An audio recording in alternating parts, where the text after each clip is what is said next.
o Estado já registra a transmissão coletiva. O que isso quer dizer? Quando o Estado, a Secretaria de Saúde, já não identifica mais quem foi a pessoa que passou para frente o coronavírus. Sim, já é uma realidade confirmada pela Secretaria de Estado. Por isso, agora, tudo o que a gente fizer ainda vai ser pouco para conter esta pandemia por aqui. Peço, Cibele, neste momento, a atenção de você de casa para que essas medidas que o Estado vem tomando possam trazer resultados, Cibele. Fernando, e a partir dessa nova situação, né, especialmente no sul do estado, dessa transmissão de pessoa para pessoa já confirmada, que até então não tinha acontecido em Santa Catarina, é que o governo do estado, né, a partir do governador Carlos Moisés mesmo, declarou situação de emergência em Santa Catarina. E aí, por conta disso, uma série de medidas já foram divulgadas, já foram publicadas em decreto, já foram divulgadas no Diário Oficial.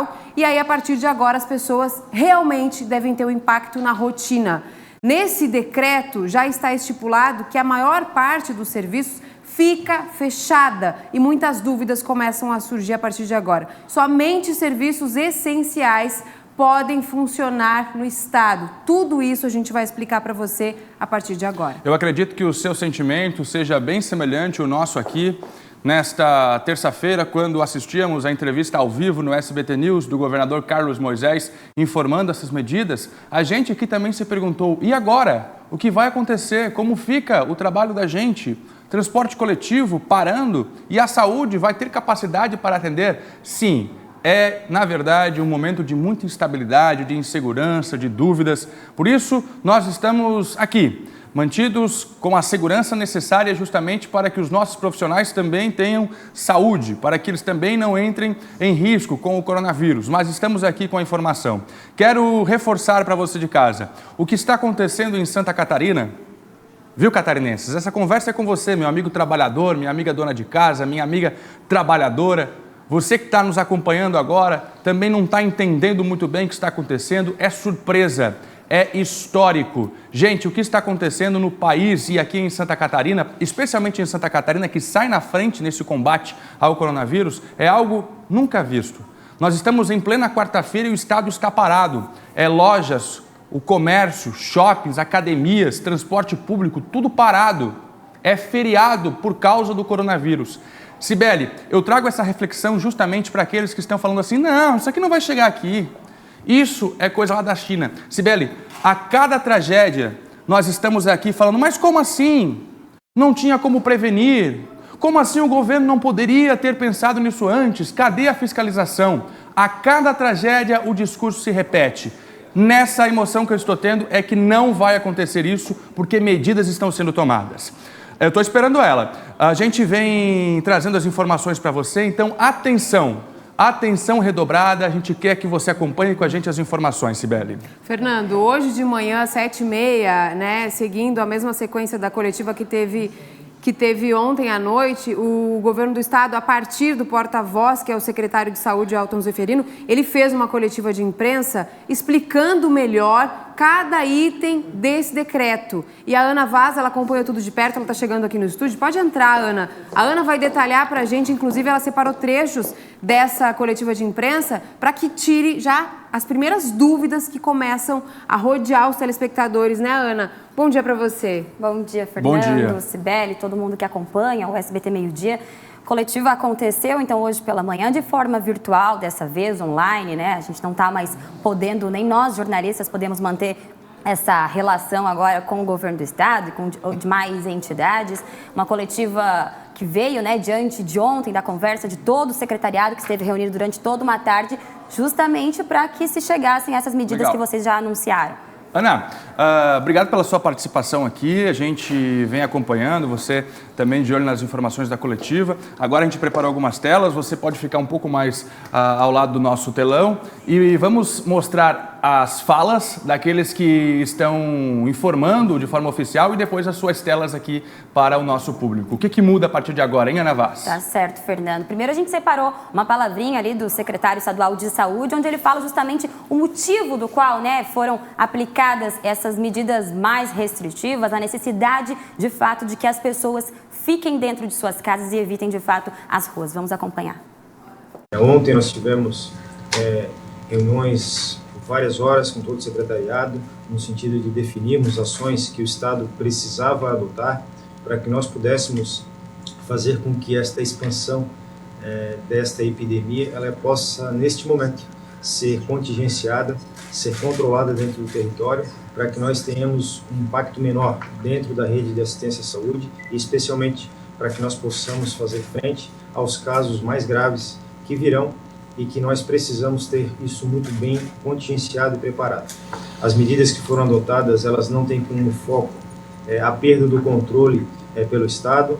O que nós estamos definindo é que em uma determinada região do Estado nós tivemos a confirmação de transmissão comunitária, ou seja, nós não conseguimos mais identificar qual é o agente transmissor desta patologia naquele território. E isso faz com que nós tenhamos que adotar algumas medidas mais restritivas, especialmente voltadas a que as pessoas busquem ficar em suas residências. O momento agora é um momento de cautela, é um momento de tranquilidade, mas as pessoas precisam adotar ações e medidas para ficar em suas residências. Nós sabemos de uma forma muito natural que, como o decreto foi promulgado na noite de ontem, nós temos nesse momento do dia alguns ajustes que estão acontecendo, pessoas que não foram avisadas, pessoas que acabaram não tendo a informação referente ao decreto, mas que obviamente ao longo deste dia as pessoas precisam fazer adesão, os comerciantes precisam fechar as suas lojas, bares, restaurantes, enfim, bancos, todas aquelas estruturas que não são consideradas essenciais, por força de decreto, elas não devem funcionar nos próximos 7 dias. Aí a gente acompanhou a fala, né, do secretário estadual de saúde, Elton Zeferino, também participaram, vocês viram nas imagens, secretário de infraestrutura, secretário também de administração, porque muda toda a vida, né, de toda a população geral mesmo. De Santa Catarina, exatamente, mobilização geral. Eles chamaram a atenção também nessa coletiva em relação aos supermercados. A gente tem visto aí muitas imagens rolando, pessoal nos supermercados a todo vapor, aí pessoal se aglomerando nos supermercados, desesperados, achando que de fato os produtos vão acabar, e não é isso que o governo do estado vem dizendo. Ana, e é bom até deixar bem claro, porque muitas pessoas estão percebendo que tem alguns locais ainda em funcionamento, né? Comércio, alguns ônibus circulando. Gente, já está valendo. Desde que foi decretado, já é proibido. Inclusive, a Ana vai explicar, inclusive, como vão ser as fiscalizações daqui a pouco. O mercado, provavelmente agora, depois dessa medida mais drástica, que é a mais radical que o governo já tomou até agora em relação ao coronavírus, as pessoas ficam ainda mais preocupadas, né? Por isso a importância de reforçar a orientação que o governo vai passar de que teremos o abastecimento, né? A pergunta que se faz, vai faltar comida? É necessário estocar agora? Exatamente, vamos avaliar o que disseram, né, em relação aos supermercados. É um momento de que nós tenhamos serenidade para que não se busque de uma forma desenfreada supermercados no sentido de fazer estoques de alimentos em casa. A rede de supermercados, através da sua associação, ontem, em uma reunião que nós tivemos também, nos garante que eles têm capacidade de reabastecimento de toda a nossa rede. Os supermercados eles não irão fechar. Nós temos medidas que foram adotadas para os próximos 7 dias, mas supermercados, farmácias, postos de gasolina, hospitais, enfim, todas aquelas entidades que fazem parte dos meios de subsistência da população permanecerão abertos. Aí outra fala, então, em relação aos supermercados, que as pessoas não se desesperem, de fato, não vai faltar, né, esses alimentos. E não vai fechar. Exatamente. Estarão abertos os supermercados, as farmácias, daqui a pouco a gente explica ainda mais, né, item por item de cada setor que vai ficar aberto por ser considerado essencial. Tudo que é considerado essencial permanece aberto. Então, os supermercados, os mercados vão estar abertos. A orientação é não correr e estocar alimentos em casa. Até porque essa prática de estocar pode prejudicar aqueles que não têm condições de fazer um estoque em casa, não têm condições de levar para casa uma grande quantidade e que acabam, de alguma forma, sofrendo, né? Quando o produto é retirado da prateleira. E até mesmo, né, Fernando, as pessoas que moram mais longe, porque quem mora perto do mercado tem uma facilidade maior de buscar os itens que estão faltando, os que estão em falta de fato. Agora, quem mora mais longe tem que fazer um deslocamento até o supermercado, chega lá e não tem, aí é mais complicado, acaba prejudicando a vida de todo mundo em uma área que não precisa ser prejudicada. Conta simples. A fala é justamente nesse sentido, de que eles já se reuniram, já se anteciparam, se reuniram com a Associação dos Supermercados, justamente para garantir de que isso não vai faltar e que realmente não vai faltar. É a garantia do governo do estado que nós temos em relação a isso. Em relação a outras coisas, outras coisas. Eles falaram também em relação aos hospitais, né? Que é uma preocupação grande, né? Grande preocupação. Leitos também, disseram que, inclusive, já vem sendo montado todo um esquema de contingência, um plano de contingência em relação a novos hospitais, novos leitos. Inclusive, disseram que entraram em contato, acionaram aí todos os hospitais aqui de Santa Catarina, dizendo, notificando de que... Exatamente, todos os hospitais foram notificados. Eles são responsáveis por distribuir aí pelo menos 10%, reservar 10% da sua capacidade de leitos para casos de coronavírus. Caso seja necessário. Exato. Vamos acompanhar o que eles disseram sobre isso também. É óbvio que desde semana passada nós estamos trabalhando num plano de contingenciamento de ativação de novas unidades. Aquelas que têm capacidade operativa de funcionar já estão sendo mapeadas pelo Estado para instalação de leitos de internação, para instalação de leitos de terapia intensiva, mas sempre lembrando que nós dentro do Estado temos, em contratualização direta com o Estado, 117 hospitais, temos mais de 400 leitos de UTI contratualizados dentro da rede própria ou da rede contratualizada, e estamos alinhando que esses hospitais com capacidade operativa já disponível aumentem a sua oferta de leitos para que nós possamos, em todas as regiões do Estado, fazer o enfrentamento desta epidemia.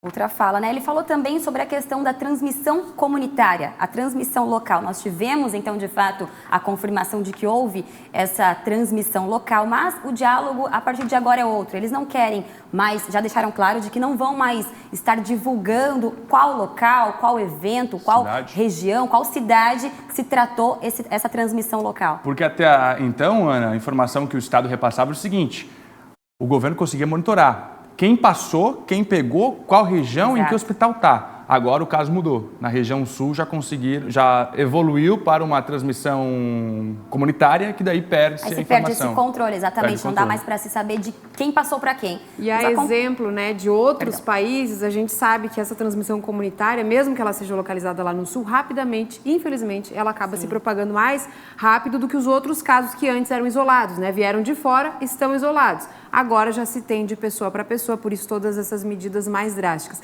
Ana, antes de você passar para o próximo assunto, eu só queria reforçar a questão dos hospitais que você mostrou agora, porque essa é uma grande preocupação e não é só dos moradores, os profissionais de saúde que a gente vem entrevistando aqui, os especialistas que nós estamos recebendo, a preocupação do Estado para esses profissionais é exatamente essa, é a da capacidade de atendimento na saúde pública e também privada do Estado diante dessa pandemia, caso o Estado venha enfrentar números ainda mais significativos. Inclusive, a gente mostrou um telão aqui, se tiver no ponto até a gente pode mostrar, um telão que mostra a preocupação da propagação rápida e a importância de tentar retardar com medidas de prevenção, né, de cada um, tentar evitar essa propagação tão rápida para que a saúde consiga comportar essa demanda alta. Essa tarefa, né, Sibeli? Não é nenhuma mentira quando o governo fala que os hospitais não terão capacidade de atender as pessoas em número elevado com o coronavírus ou com a suspeita do coronavírus se ele não for freado agora.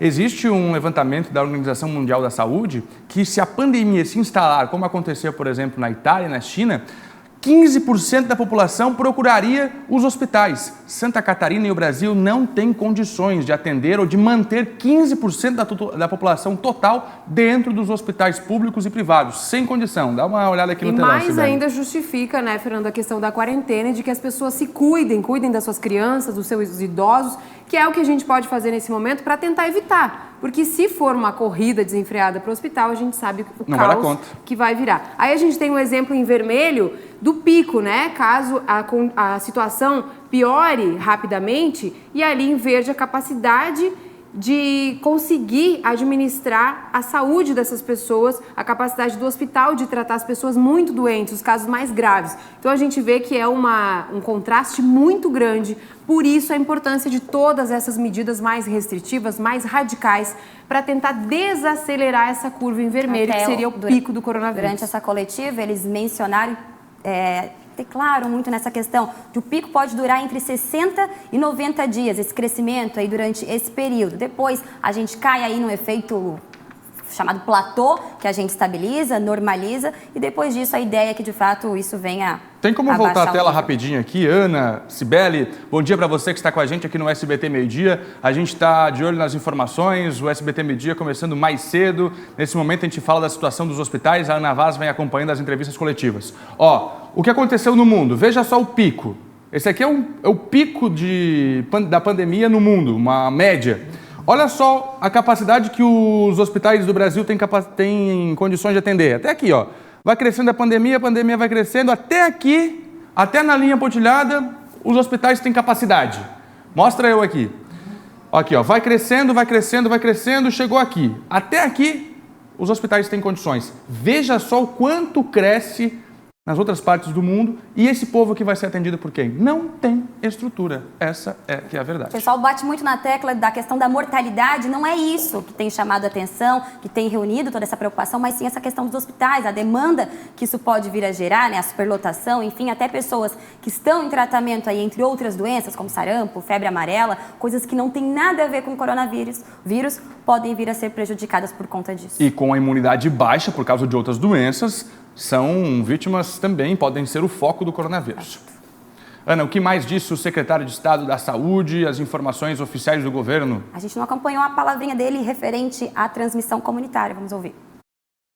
Não é motivo para nós estarmos buscando em que região do estado aconteceu a questão da transmissão comunitária, em qual foi, quem deu causa ou quem não deu causa. Isso só causa pânico, só causa dissabores. O que nós queremos agora é que a população catarinense entenda que esta ação ela já estava prevista, ela iria acontecer mais cedo ou mais tarde. A partir do momento da transmissão comunitária, isso deixasse muito claro ontem, não é possível mais rastrear a origem da transmissão, quem transmitiu para quem. Então, a partir desse momento, não há como se determinar se pessoas que têm o vírus, mesmo assintomáticos, estão em determinada região do estado. Por isso, a necessidade de que a medida se dê efetivamente em todo o território catarinense. Aí, né? Eles bateram muito a tecla na questão da fiscalização. As medidas, elas já estão valendo, né? Até é legal deixar claro isso, o decreto foi ontem à noite, mas as medidas já estão valendo, claro. Obviamente, esse primeiro dia será para que as pessoas se adaptem, para que as pessoas tomem conhecimento dessa suspensão, dessa nova vida que elas vão ter que levar aí nos próximos dias, mas as medidas já estão valendo. Eles deixaram claro de que os transportes não podem mais estar circulando, as pessoas não podem mais estar abrindo suas lojas, realizando seus serviços, não podem, a não ser os serviços essenciais. Então, a fiscalização vai acontecer de forma muito rígida e eles deixaram isso bastante claro em conjunto com a Polícia Militar e também com a Polícia Civil e que será caso aí até de ordem criminal, se possível, né? Se necessário. Vamos acompanhar o que eles disseram. Nós temos entidades do governo que vão fiscalizar. Quando a gente fala do transporte público, nós temos a agência reguladora do Estado de Santa Catarina que vai atuar fiscalizando, a ARESC fiscalizando a questão do transporte coletivo. E nós temos uma atuação muito forte da Polícia Militar de Santa Catarina, que está nas ruas desde sempre, né, e agora de forma mais intensiva. O Coronel Araújo Gomes vem participando diretamente desse trabalho. Nós temos uma atuação muito forte da Polícia Militar acerca da Polícia Administrativa, podendo acompanhar o cumprimento das medidas que foram estabelecidas no decreto e culminando, né, efetivamente aí, um descumprimento reiterado de determinados estabelecimentos ou relacionados a eventos, até medidas de ordem criminal na atuação da Polícia Militar e até em conjunto com a própria Polícia Civil. Medidas que já estão valendo, então, né? Ordem criminal, inclusive, multa e até prisão. E quem vai falar mais sobre isso da melhor forma vai ser o Coronel Araújo, que vai estar aqui presente com a gente daqui a pouco aqui no SBT Meio Dia também, né? Isso mesmo, Ana. O Coronel Araújo Gomes ele vai esclarecer como é que vai funcionar essa fiscalização. Hoje, de fato, como a Ana já falou, as pessoas estão sabendo da notícia, né? Como foi anunciado ontem à noite aqui, o SBT News transmitiu a coletiva, de manhã foi reforçado. Muita gente ainda está descobrindo essa notícia, abriu o comércio, pegou o ônibus. A partir de agora, a partir de hoje, a gente deve perceber esses efeitos aí de feriado, como o Fernando falou, que é ver a cidade toda fechada.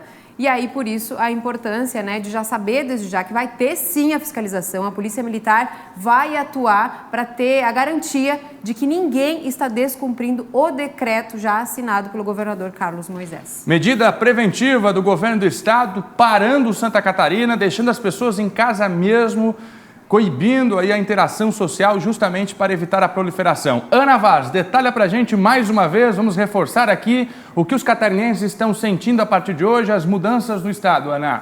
Vamos lá, a gente tem mudanças aí no sentido de transporte, ônibus de nenhum âmbito ali vai circular, ônibus municipal, ônibus interestadual, intermunicipal, enfim, isso nenhum ônibus nenhum. Exatamente, ônibus nenhum vai estar circulando. Eles chamaram a atenção para casos específicos, vamos supor, eu preciso de atendimento num hospital, que é um serviço essencial, que vai estar funcionando. O que eu devo fazer se eu só tenho a utilização do transporte público? São casos que vão ser analisados, segundo eles, analisados de forma isolada. A pessoa deve entrar em contato com a prefeitura respectiva, enfim, e ter essa conversa, porque tudo vai ter um jogo de cintura, mas que as pessoas precisam ter essa orientação, essa consequência. Até mesmo os profissionais da saúde, que estão tendo que trabalhar, porque saúde é essencial. Exatamente. Nós temos um telão para reforçar esses serviços que foram suspensos e os que também permanecem, só para deixar bem claro para você. A Ana falou agora do transporte público, então, não podem circular ônibus da linha municipal, interestadual, intermunicipal, que é de um município para outro, mesmo na Grande Florianópolis, muita gente usa, né, de São José para Florianópolis, Biguaçu, não pode. Táxis e Ubers, sim, estão liberados, né, Ana? Exatamente, Sibeli. Eles chamaram a atenção para essa questão também de que táxi e Uber, eles não tinham como regulamentar, como fiscalizar, e que também é um serviço que não tem essa necessidade por conta de não exigir toda uma aglomeração. As pessoas podem estar utilizando, não está integrado ali na suspensão que determina o decreto.